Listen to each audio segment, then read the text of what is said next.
सिद्धेभ्यः। ओम नमः सिद्धेभ्यः। ओम नमः सिद्धेभ्यः। इंद्रशदवन्द्याडं त्रिभुवनहितमहुरविशदवक्काडम् अन्तातीतगुणाणं नमोजुणाणं जिदभवाणं नमो अरिहन्ताडं नमो सिद्धाडं नमो आयर्याडं नमो अध्यायाडं नमो लोय सवशाहोडं। जय बोलिए त्रिकालवर्ती त्रैलोक पूज्य विश्वाराध्य पंच परमेष्ठी भगवान की, अनंत अनंत सिद्ध परमेष्ठी भगवान की, वर्तमान जन शासन नायक श्री वर्धमान महावीर भगवान की, परम पूज्य चारित्र चक्रवर्ती आचार्य श्री शांति सागर जी मुनि महाराज की, परम पूज्य महातपस्वी आचार्य श्री पायसागर जी मुनि महाराज की, परम पूज्य आध्यात्मिक योगी आचार्य श्री जयकीर्ति जी मुनि महाराज की, परम पूज्य भारत गौरव आचार्य श्री देशभूषण जी मुनि महाराज की, परम पूज्य सिद्धांत चक्रवर्ती श्वेत पिच्छाचार्य गुरुदेव श्री विद्यानंद जी मुनि महाराज की, विश्व कल्याणकारक अहिंसा प्रधान श्रीमद विश्व धर्म की,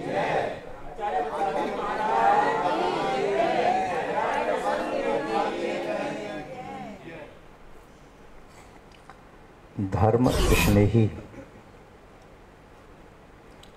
सब श्रद्धालु यहाँ पर उपस्थित आप सभी भव्य वर पुंडरीक पुण्यात्मा महानुभाव, आज अपने जीवन से जुड़ी हुई एक विशेष वार्ता जो सबके लिए आवश्यक है, महत्वपूर्ण है। बिना कली का चमन, कली के बिना चमन सुना क्यों? कली की ऐसी क्या विशेषता है? कली को इतना महत्व क्यों? हम चमन को देखें, हमारा देश एक चमन है, तो देश की स्वतंत्रता आज़ादी है उसकी कली। कली किसी वस्तु का वह सौंदर्य है जिसके लिए वह जीता है और मृत्यु को स्वीकार करता है। कली का आशय है वह उपलब्धि, जो उपलब्धि ही उसके जीवन को सार्थकता प्रदान करती है। कली का जीवन है जैसे साधक की साधना से प्राप्त रिद्धि। कली का मतलब है संयुक्त के पूर्व में प्राप्त होने वाली 5 लब्धियाँ। कली का मतलब है केवली को प्राप्त होने वाली 9 लब्धियाँ। कली जीवन की वह शाश्वत संपत्ति है जिसे प्राप्त करके फिर कुछ पाने की इच्छा न रहे। कली का आशय है किसी अनंत के द्वारा मुक्ति कांता को वर लेना। कली का आशय है अपने जीवन की नियति को प्राप्त कर लेना। यदि इन सब को उनके आधार से अलग कर दिया जाए तो जीवन मृत तुल्य ही कहलाएगा। हमारे इस बड़े से शरीर में नन्ही सी चेतना कली के रूप में है। जिस नन्ही सी चेतना कली के माध्यम से ही सारा शरीर मुखरित है, जीवंत है, हर्षित है, आनंदित है, पुलकित है। यदि ये नन्ही सी कली के रूप में रहने वाली चेतना शरीर में न रहे तो शरीर महज मिट्टी का ढेर है। इसे मानवाकृति का एक पुद्गल स्कंद कह सकते हैं। जीवन में जो महत्व श्वासों का है वही महत्व किसी चमन में कली का है। जिस प्रकार दूध का महत्व उसकी मलाई से है, घृत से है, घृत का महत्व उसकी चिकनाई से है, उसकी पौष्टिकता से है। चेरी का महत्व नेत्रों से है, नेत्रों का महत्व ज्योति से है। तिलों का महत्व तेल से है। शमीर का महत्व उसके प्रवाह से है। नदी का महत्व उसके जल से है। संगीत का महत्व मधुर ध्वनि से है। किसी योद्धा का महत्व उसकी वीरता से है। किसी शासक का महत्व उसकी गंभीरता और दूरदृष्टि से है। किसी नाविक का महत्व उसके नाव संचालन से है। लकड़ी का महत्व उसकी ज्वलनशीलता से है। किसी पुष्प का महत्व उसकी गंध से है। फलों का महत्व उसके स्वाद से है। किसी वृक्ष का महत्व उसकी जड़ों से है या उस तरु के ऊपर लिपटी हुई त्वचा से है।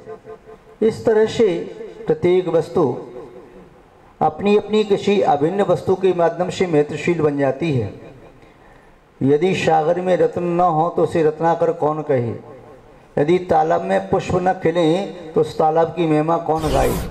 यदि आकाश में सूर्य चंद्रमा के साथ अन्य तारे नक्षत्र अपना दिव्य प्रकाश न दें तो उस गगन की शोभा भी कौन कभी अपनी कविताओं में लिखना चाहेगा। महानुभाव, जीवन में उस जीवंत कली का भी बहुत बड़ा महत्व है। अब देखते ये हैं कोई जीवंत कली है कौन। जिस जीवंत कली के बिना सारा चमन ही शून्यवत हो जाए, सारा चमन ही नीरस हो जाए। जैसे व्यंजनों में से नमक को निकाल दिया जाए तो व्यंजन सब नीरस कहलाते हैं। यदि किन्हीं मिष्ट पदार्थों में से मिठास को निकाल दिया जाए तो मिष्ट पदार्थ स्वादहीन हो जाते हैं। यदि जीवन में से शांति को निकाल दिया जाए तो जीवन भी भार स्वरूप हो जाता है। ऐसे ही प्रत्येक चमन में वह कली आवश्यक है।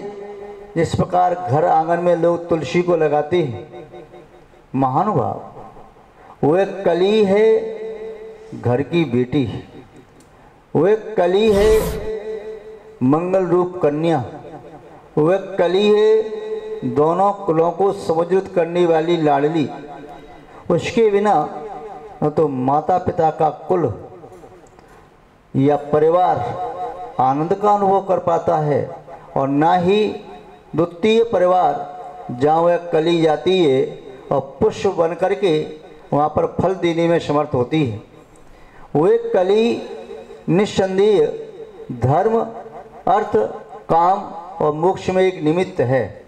उस कली के बिना गृहस्थ अपनी धर्म साधना में पूर्ण सफल नहीं हो पाता। उसे आवश्यकता होती है सहारे की।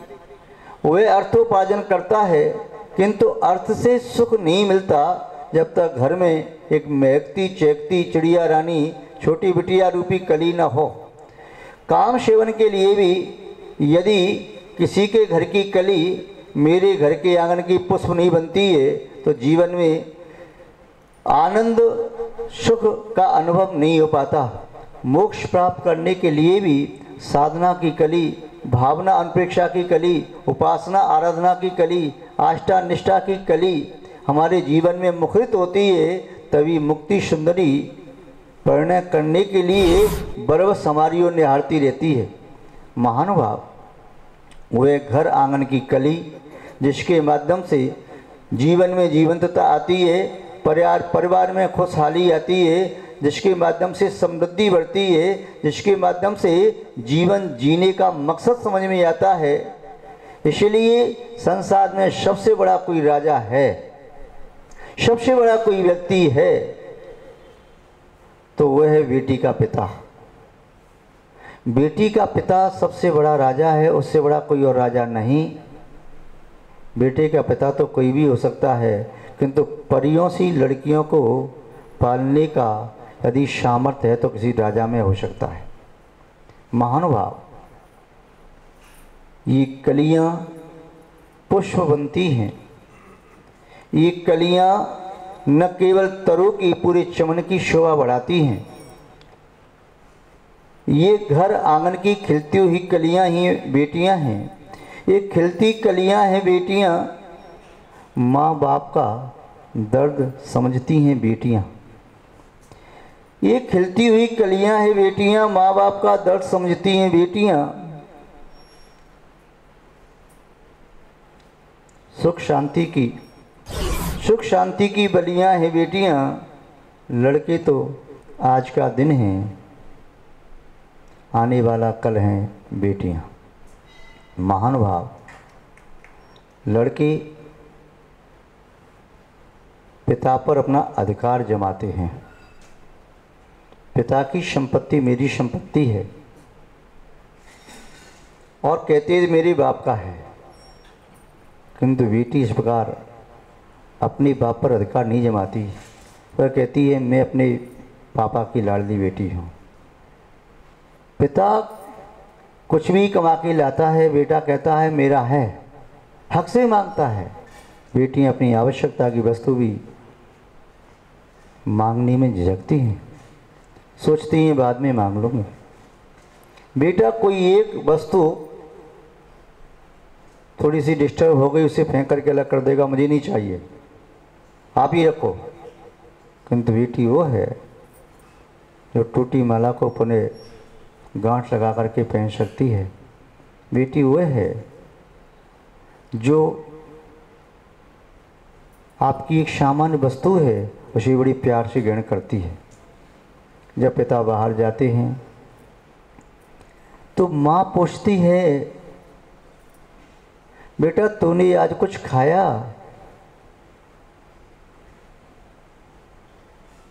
पत्नी पूछती है तुमने आज क्या कमाया? बेटा पूछता है मेरे लिए क्या लाना है? तो बेटी पूछती है पापा तुम्हें जल्दी से कब आना है? ये बेटी का मन होता है जो पिता के दुख को अपना दुख मान करके चलती है। एक नहीं अनेकों बेटियां ऐसी भी हैं इस भारत भूमि पर जिन्होंने बेटे की कमी को पूर्ण किया है।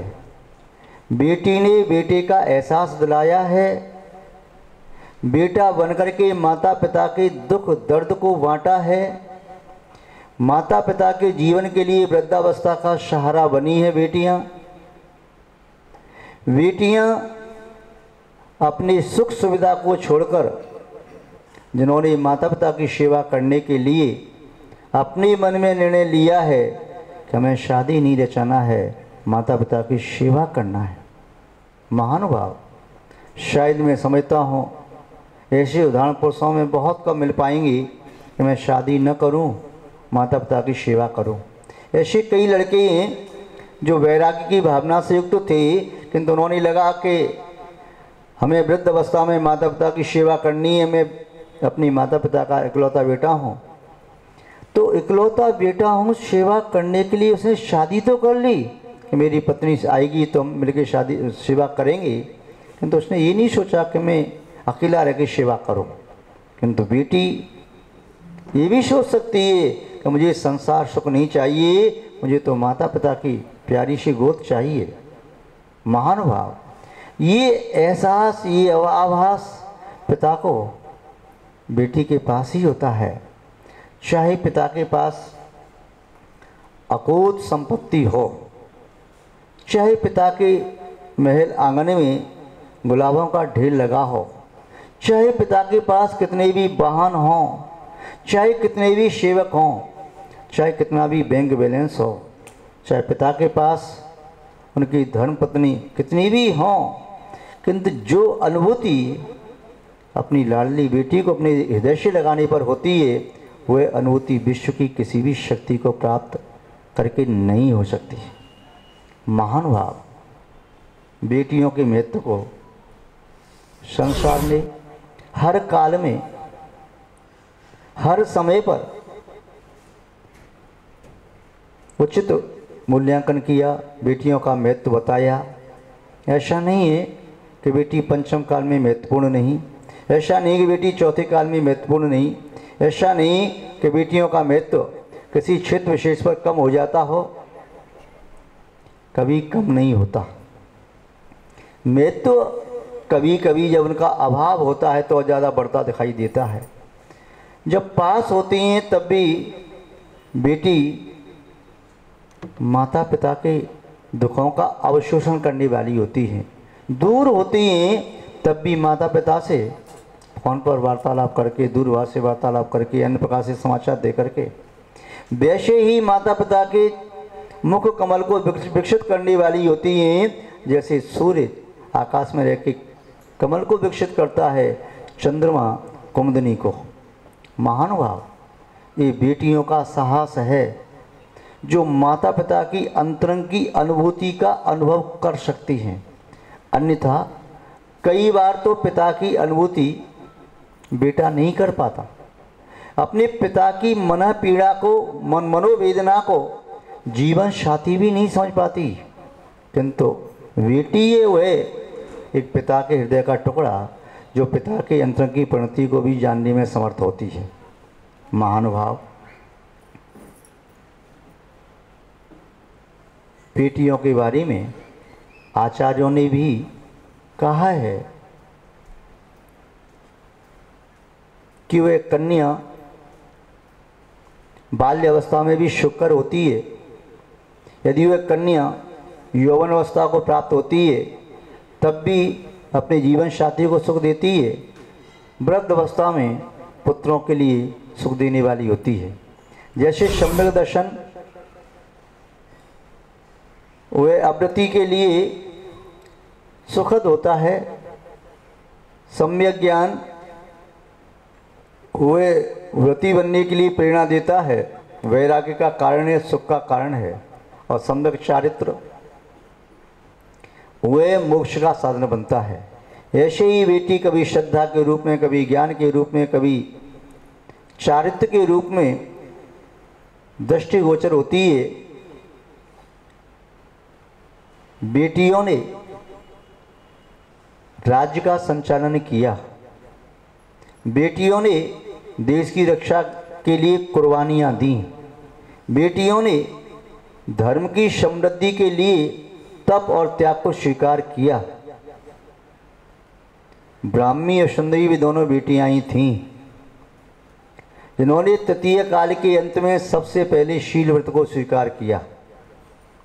महाराज ऋषभदेव तो वैरागी बाद में हुए, उन्होंने तो दीक्षा बाद में ली, किंतु ब्राह्मी सुंदरी ने अपने पिता के मान की रक्षा करने के लिए हमारे पिता का शर हमारे कारण किसी अन्य राजा के कदमों में न झुके।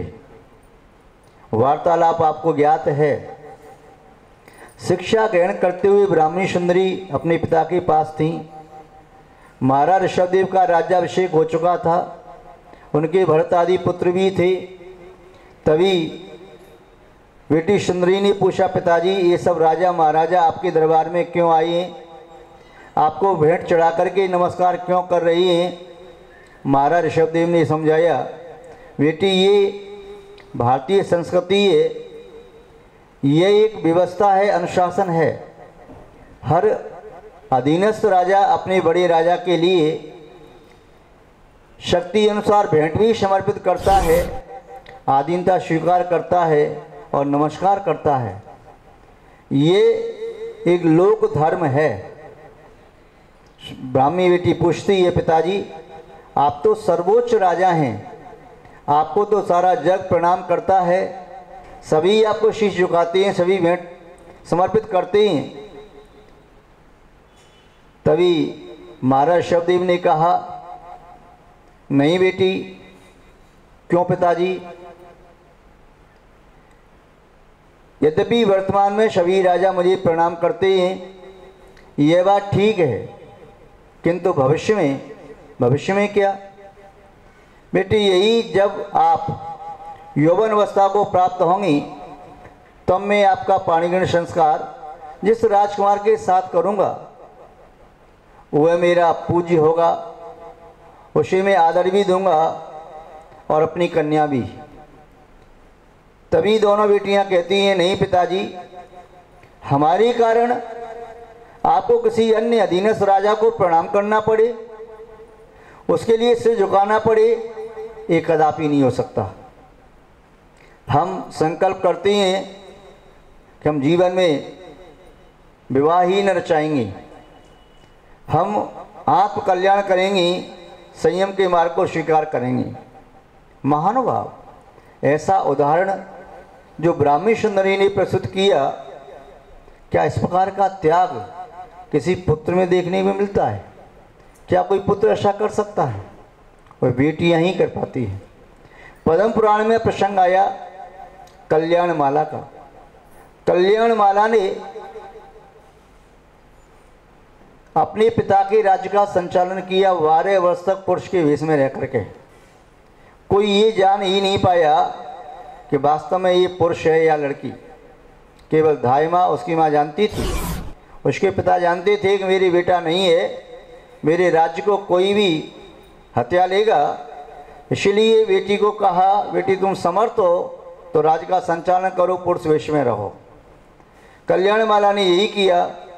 जब राम लक्ष्मण सीता वनवास के समय वहाँ पहुँचे तब वह कल्याण माला लक्ष्मण से मिली और पुनः लक्ष्मण को अपना जीवन साथी रामचंद्र की अनुमति से बना करके फिर राज्य का संचालन उस प्रकार से किया गया। देशभक्ति में मनु जैसी, लक्ष्मीबाई जैसी बेटियां थीं जिनमें बचपन से ही देशभक्ति का रंग चढ़ा हुआ था, देश को स्वतंत्र देखने की भावना थी, पराधीनता उन्हें नहीं सुहाई। अरुणवा सिन्हा एक बेटी ही थी, आज भी है। बरेली से दिल्ली जाते समय मार्ग में किन्हीं बदमाश लड़कों ने उनके गले की चेन खींची और धक्का दे दिया, चलती गाड़ी में से नीचे गिरी, पड़ी रही। वहाँ पर अखबारों में समाचार छपा कि अरुणवा सिन्हा आत्महत्या करना चाहती थी, परिवार वालों से परेशान थी। या और जो व्यक्ति जो सोच सकता था अच्छा बुरा सोच करके सबने उसके बारे में कमेंट्स किए। वह रात भर वहाँ पड़ी रही, उसके पैरों के ऊपर से 149 ट्रेनें निकल गईं। एक पैर घुटने से आगे तक कट गया, दूसरे पैर लटक रहा था घुटने के पास से। वह पड़ी है स्टेशन से आगे जंगल में, वृक्षों के बीच में से जंगली चूहे उसे खा रहे हैं। कभी मूर्छित हो जाती, कभी होश आता, चीखती चिल्लाती।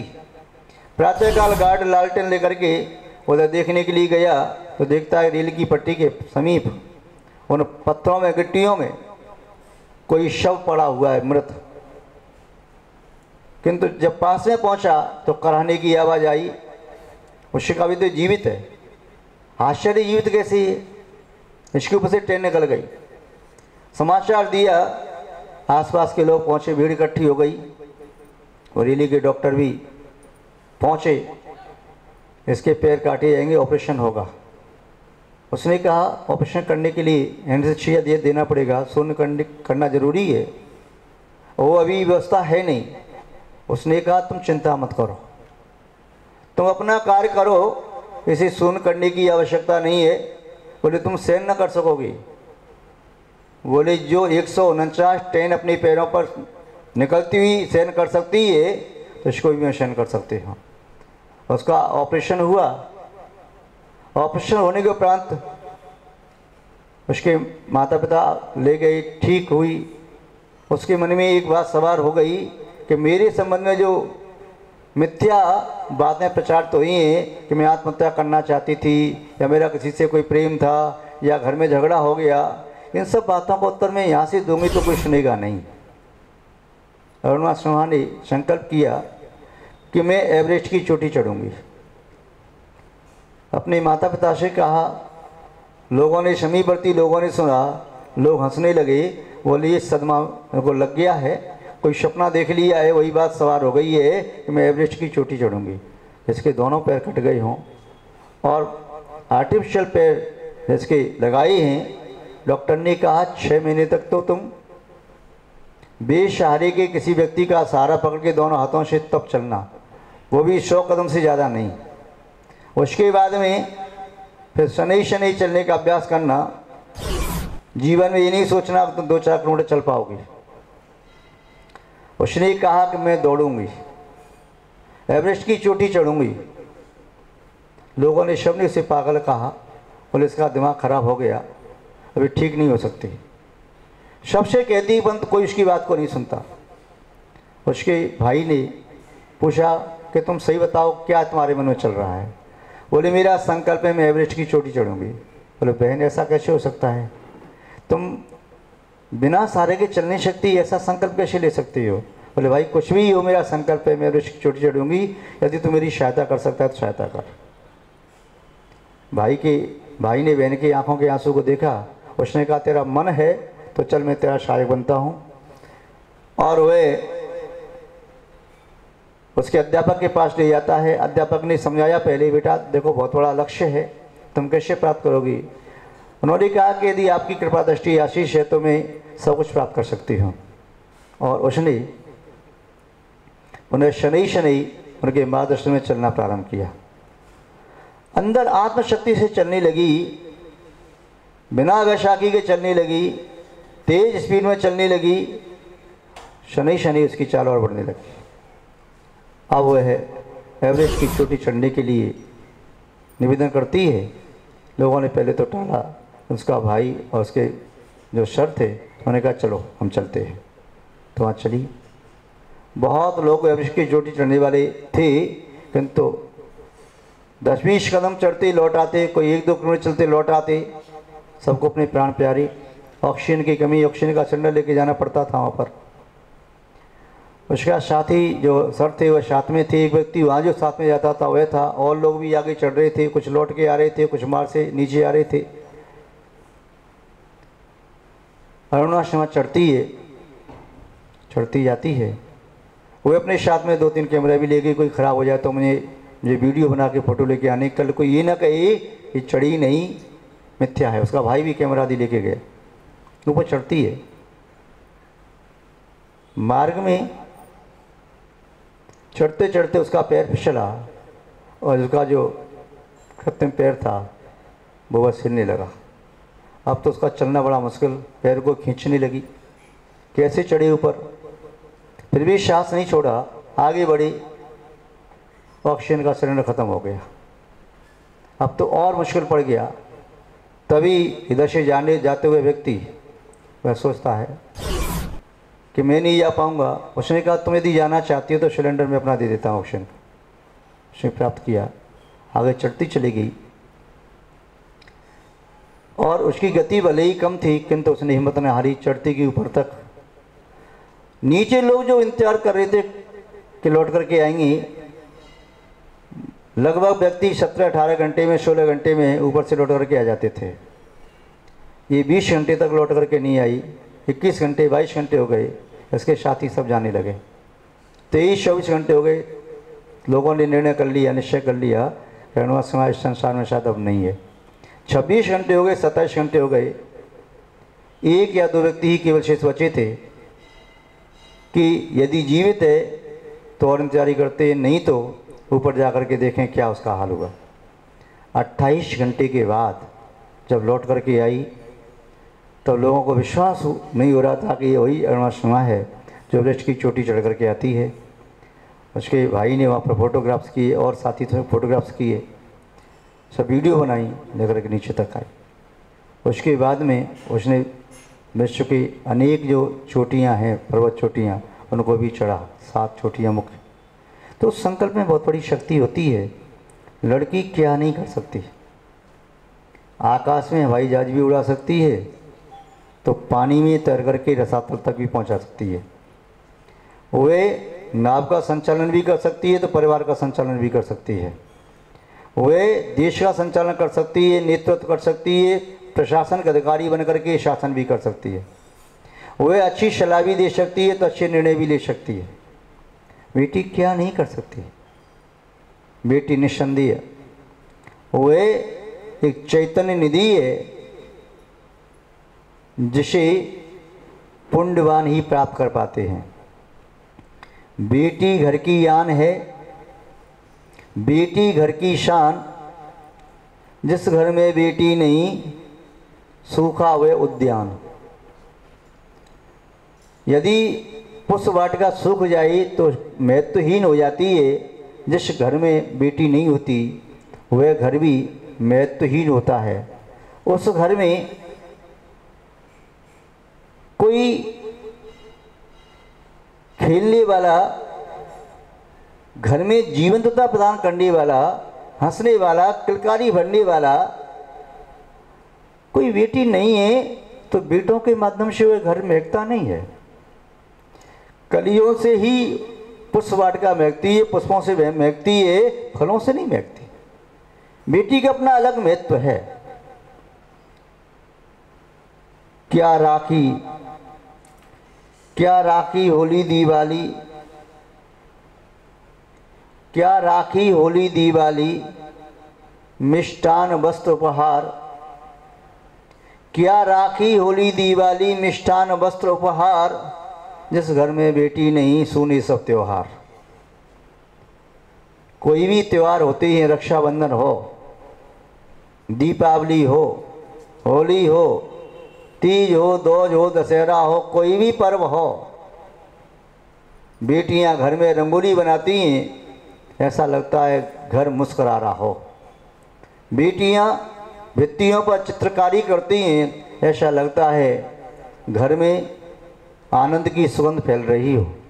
बेटियां जब अपने पिता से लड़ जाती हैं तो ऐसा लगता है स्वर्ग धरा पर उतर करके आ गया हो। बेटियां जब माता पिता के दुख को बटाती हैं तो ऐसा लगता है घर में किसी मसीहा ने अवतार ले लिया हो। बेटी की अनुभूति एक पिता ही कर सकता है। जिस पिता ने अपने जीवन में बेटी प्राप्त नहीं की, समझो उस पिता का बनने का, उसका पिता बनने का वह सपना अधूरा रह गया। बेटे का पिता बनना कोई बहुत बड़ी महत्व की बात नहीं। बेटा तो संपत्ति बांटता है, संपत्ति का मालिक होता है, लेकिन दुख को बांटने वाली होती है तो वास्तव में बेटी होती है।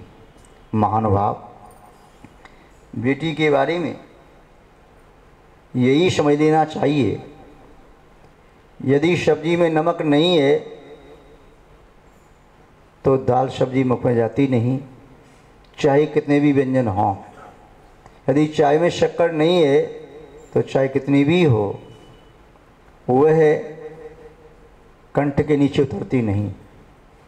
ऐसे ही बेटी जब होती है तो ऐसा लगता है जीवन हमारा बहुत छोटा सा है।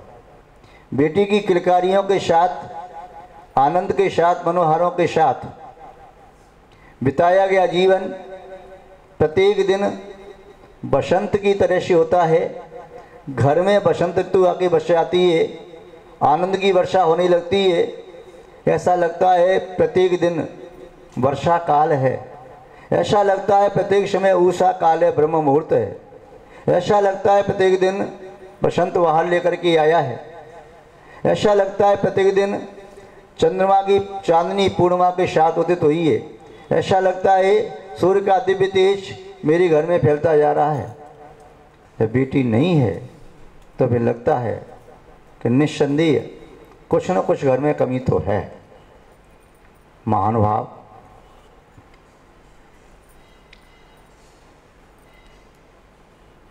मातृशक्ति यदि नहीं बनी तो बची तो, मातृशक्ति यदि नहीं बची तो वहाँ की यहाँ रहेगा कौन।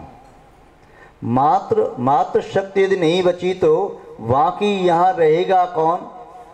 प्रसव वेदना लालन पालन, प्रसव वेदना लालन पालन, सब दुख दर्द सहेगा कौन। मानव हो तो दानवता को, मानव हो तो दानवता को त्यागो प्रिय उत्तर दो, इन नन्ही जान के दुश्मन को इंसान कहेगा कौन। जो उस बेटी को अपनी कोख से ज़मीन पर नहीं ला पाते, क्या भी इंसान है? यदि बेटी कोख में आई है, वह बेटी तुम पर पूरा विश्वास भरोसा करके आई है, उस बेटी को ज़मीन पर लाने में तुम निमित्त हो। ज़मीन पर आने के पहले ही उस बेटी को संसार से बाहर भेज दिया, उससे बड़ा दुश्मन मानवता का और कौन होगा? महान भाव, बेटी निस्संदेह एक ऐसा अवतार है जिसके माध्यम से सारी सृष्टि जीवंतता को प्राप्त करती है। मेहंदी रोली कंगन का, मेहंदी रोली कंगन का कोई श्रृंगार नहीं होता, मेहंदी रोली कंगन का कोई श्रृंगार नहीं होता। रक्षाबंधन भाई दूज का त्योहार नहीं होता। रह जाते हैं वो घर, रह जाते हैं वो घर सूने, केवल सूने आंगन बनकर। रह जाते हैं वे सब घर केवल सूने आंगन बनकर, जिस घर में बेटियों का अवतार नहीं होता। महान भाव, जिस घर में बेटी नहीं, भाई द्वार पर खड़ा इंतजार कर रहा है, काश मेरे पास भी बहन होती। पिता भी किसी दूसरी लाडली को विदा होते देख रहा है, कोई पिता अपनी बेटी को विदा कर रहा है, इसको भी मन में एहसास होता है, काश मेरे पास भी एक लाडली बेटी होती। महान भाव, चाहे बेटा मुख मोड़े तो पिता की आंख गीली हो या न हो, किंतु बेटी जब घर छोड़े तो पिता का गला भर जाता है। वह किसी कोने में छुप करके सुबक सुबक करके रोता है।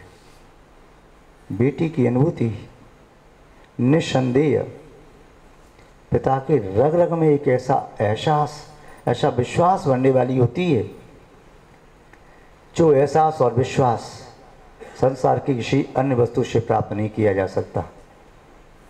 जिंदगी में किसी का साथ काफ़ी है, जिंदगी में किसी का साथ काफ़ी है। अपने हाथों में हो किसी नन्ही कली का हाथ काफ़ी है।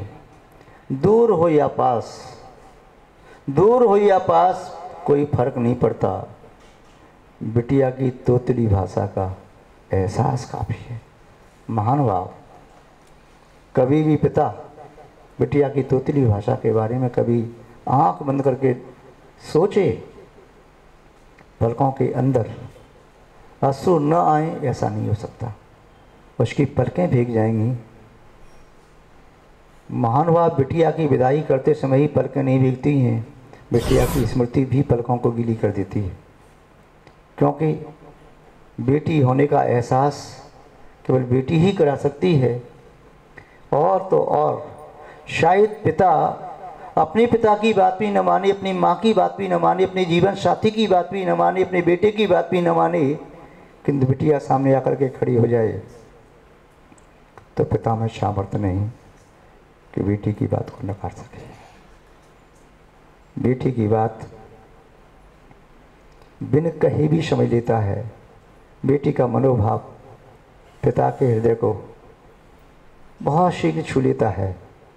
जैसे दूर बैठा हुआ भ्रमर किसी भी पुष्प की गंध का आभास कर लेता है, ऐसे ही पिता के दर्द का आभास बेटी को बहुत शीघ्र होता है। महानुभाव,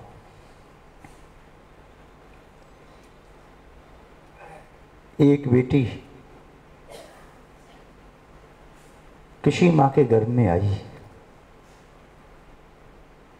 ससुराल का माहौल ऐसा था, वे कहने लगे कि हमें बेटी नहीं चाहिए।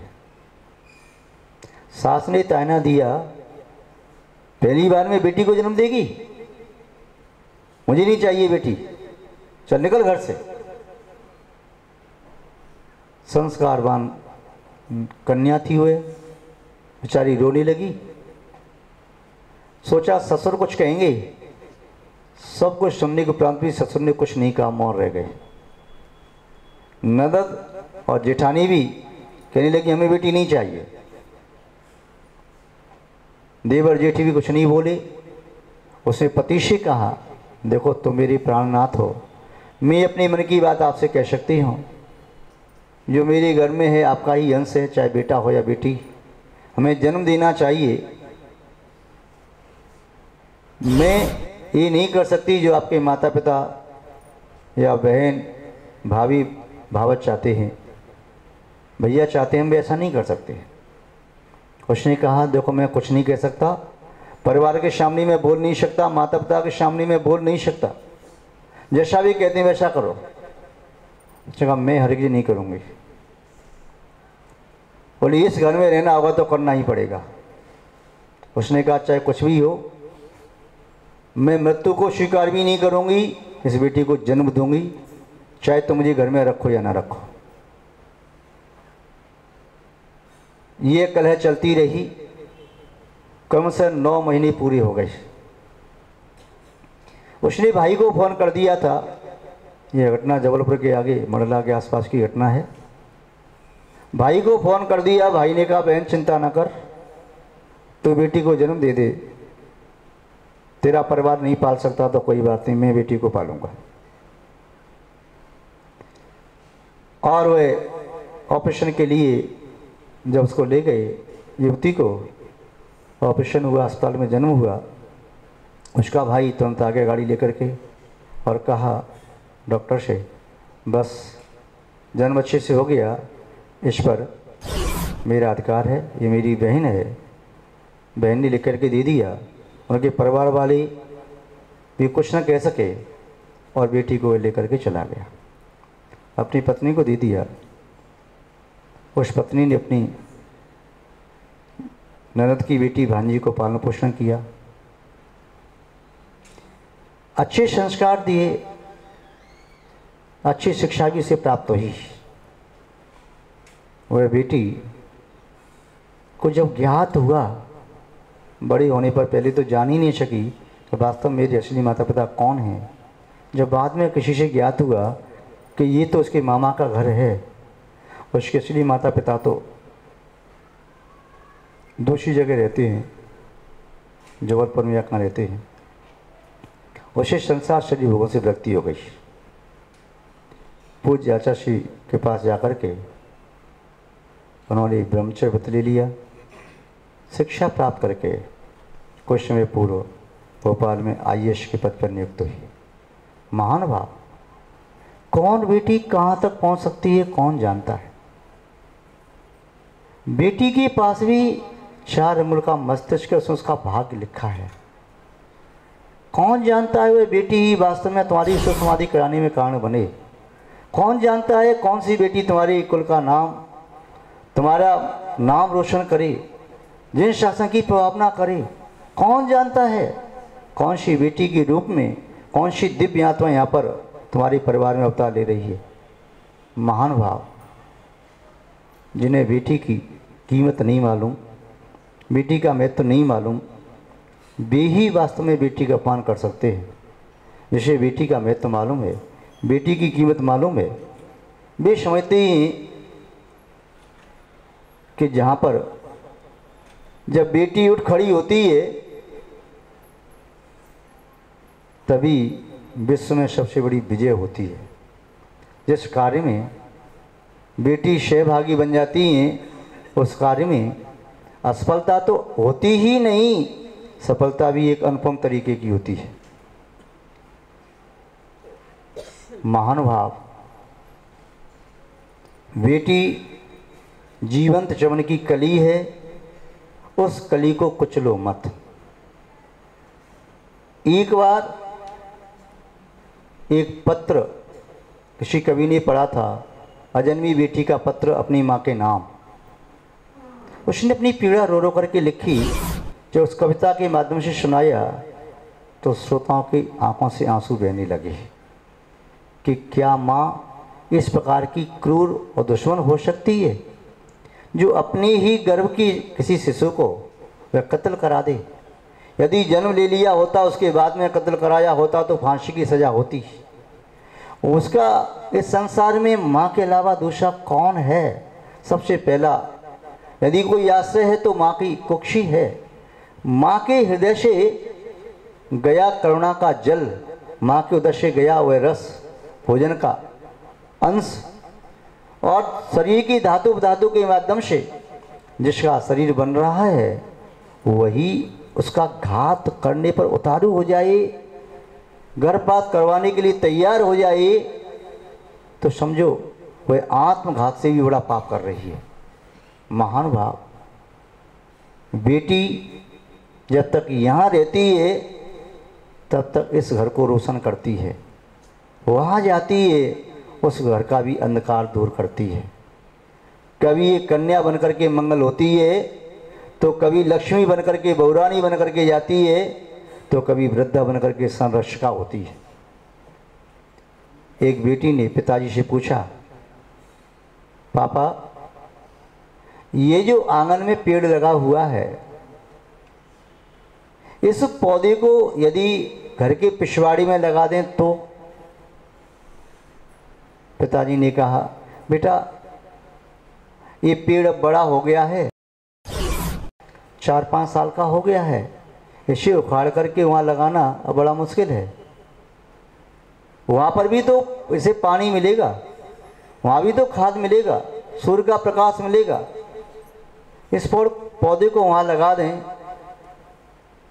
पिता ने कहा, बेटा संभव है फिर भी ये पौधा सूख जाए। जिसकी जड़ यहाँ पर है, यहाँ उत्पन्न हुआ है, तो यहाँ पर जितनी अनुकूलता से ये जीवंत रह सकता है, संभव है उतनी अनुकूलता उसे वहाँ मिले या न मिले, इसलिए इसे उखाड़ करके वहाँ लगाना उचित नहीं। उसने कहा, पापा आपके आंगन में एक और पेड़ भी तो है जो 22 साल से आपके आंगन में है, उसे उखाड़ करके जब दूसरे के आंगन में आप लगाते हैं तब आप ऐसा क्यों नहीं सोचते? पिता की आंखों में आंसू आ गए कि 22 साल पुराना पेड़ और कौन हो सकता है। वह बेटी है जिसे अपने घर से रोते रोते पिता विदा करता है और इस घर के पौधे को दूसरे के आंगन में रोपता है। दूसरे के आंगन में फिर पुष्प खिलें, फल मिलें, छाया मिले। महान भाव, बेटी इस प्रकार की ये प्रकृति की अनुपम कृति है जिससे जीवंत संस्कृति है, जिसके माध्यम से व्यक्ति अपनी प्रकृति को प्राप्त करने की स्वीकृति प्रदान करते हैं। बेटी एक ऐसी कृति है जिसके पीछे पीछे संस्कृति अनुकृति के रूप में दृष्टिगोचर होती है। महान भाव, उस बेटी की महत्व को समझो, उस बेटी का सही मूल्यांकन करो, उस बेटी को कोई खिलौना मत समझो और घर में आई हुई बेटी को ये न सोचो कि इसमें जीव नहीं है, जान नहीं है, चेतना नहीं है। ये मानो उसमें भी तुम्हारे जैसे प्राण हैं, इसलिए उसे भी इस वसुधा पर जीने का पूरा अधिकार है। बाहर आया हुआ मनुष्य होता तो क्लेम कर देता और फांसी की सज़ा दिलवा सकता था, किंतु घर में आया है।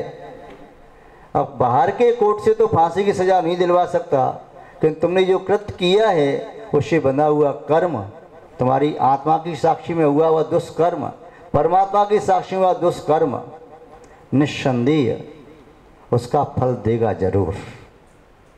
महानुभाव, आप भी जो आए नारी हैं वह स्वयं के बारे में भी सोचें। यदि उनकी माँ उन्हें जन्म नहीं देती तो इस पृथ्वी को वे कैसे देखती? उनकी माँ उन्हें जन्म नहीं देती तो अपनी आत्मा का कल्याण कैसे करती? कैसे परिवार का भरण पोषण करती? कैसे संस्कारों का संवहन करती? कैसे मानवता को जीवंतता प्रदान करती? कैसे संस्कृति और संस्कारों को संवर्धित करती?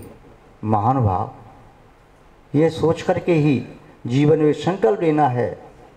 किसी के घर की भी कली हो, हम कभी भी जीवन में उस कली को कुचलने की अनुमति न देंगे, किसी को कली को कुचलने की प्रेरणा न देंगे, किसी को कली कुचलने के लिए कहेंगे नहीं, सुनेंगे नहीं और समझाने की कोशिश करेंगे।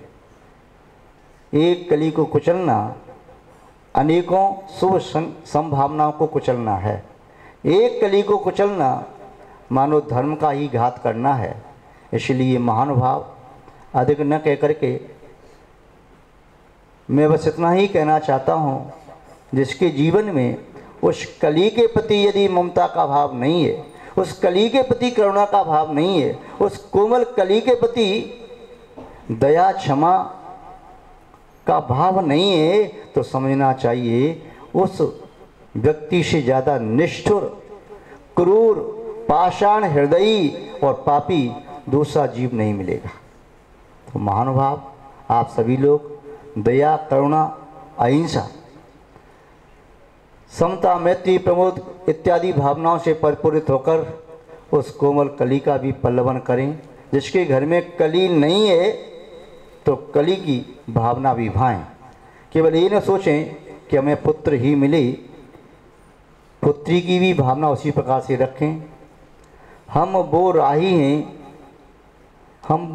हैं लिए फिरते हैं सर पर सूरज। हम वो राही हैं जो सिर पर लिए फिरते हैं एक सूरज।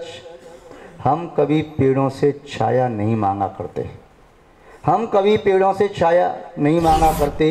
बेटियों के लिए भी हाथ उठाओ मंजर। सिर्फ भगवान से बेटा ही नहीं मांगा करते, भगवान से सिर्फ बेटा मत मांगो, भगवान से वैसे कुछ भी मत मांगो, परंतु जब बेटा मांगते हो तो बेटी भी मांगो। और आज भी मुझे इस बात की खुशी है, कई परिवार हैं जो कहते हैं महाराज हमें बेटी प्राप्त हो तब भी उतनी खुशी है, बेटा प्राप्त हो तब भी उतनी खुशी है। और कई परिवार तो कहते हैं महाराज हमारे परिवार में कोई बेटी नहीं, पिताजी के कोई बहन नहीं, हमारी भी कोई बहन नहीं, हमें तो ख्वाहिश है बेटी मिले। और आश्चर्य, कई परिवार मैंने ऐसे देखे हैं जिन परिवार में बेटियां गोद ली हैं।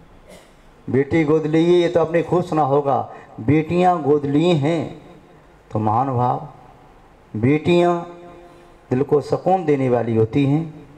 बेटियां निस्संदेह अंतस की पीड़ा को हरने वाली होती हैं। इसलिए प्रत्येक परिवार में हंसती मुस्कुराती चेखती चिड़िया की तरह से कल कल रव करती हुई नदी की तरह से प्रत्येक घर में एक बेटी रूपी श्रद्धा, बेटी रूपी चिड़िया अवश्य हो, तभी देश में वृद्धि, समृद्धि, खुशहाली हमें दृष्टिगोचर होगी। आप सब इसके सही अर्थ को, सही मायने को, सही मूल्य को समझें। इन्हीं सद्भावनाओं के साथ हम अपनी शब्द श्रृंखला को यहाँ पर विराम देते हैं। जय बोलिए श्री शांतनाथ भगवान की, परम पूज्य आचार्य गुरुदेव श्री विद्यानंद जी महाराज की, अहिंसामय विश्व धर्म की।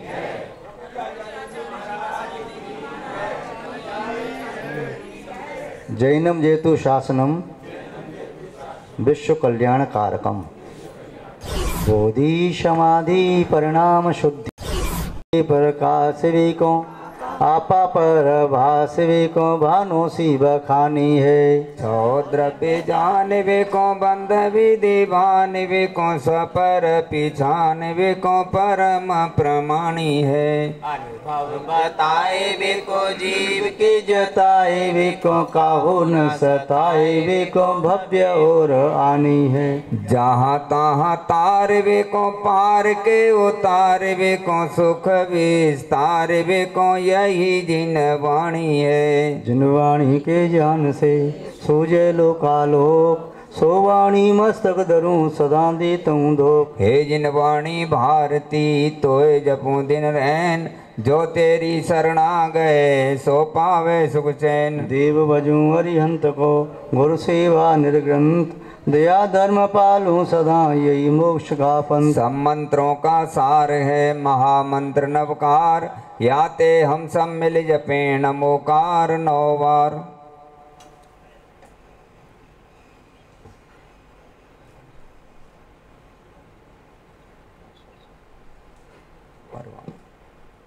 ओम।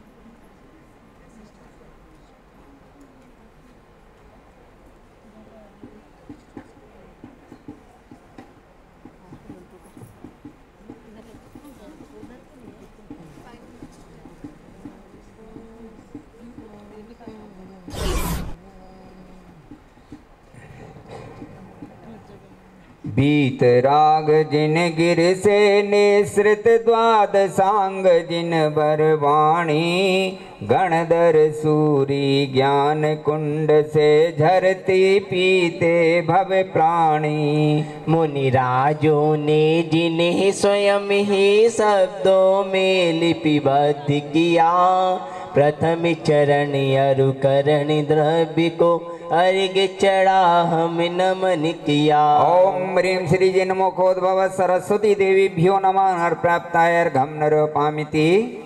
अध्यात्म रसिक सिद्धांत मनीषी आगम के मर्मज्ञ महान, परम तपस्वी अविचल ध्यानी निजानंद करते रसपान। निज आत्म कल्याण हेतु हम करते पूजन अरु गुणगान, कुंदे कुंदे आचार्य श्री को नमन करूं जो है भगवान। ओम ह्रूं परम पूज्य आचार्य भगवान श्री कुंद कुंद स्वामिने नमः। प्राप्ताय अर्घं निरूपामिति। परम तपस्वी शांति सिंधु मुनि पंचम युग में तीर्थ समान, तीर्थंकरवत कली काल में जिन शासन का कर यश गान।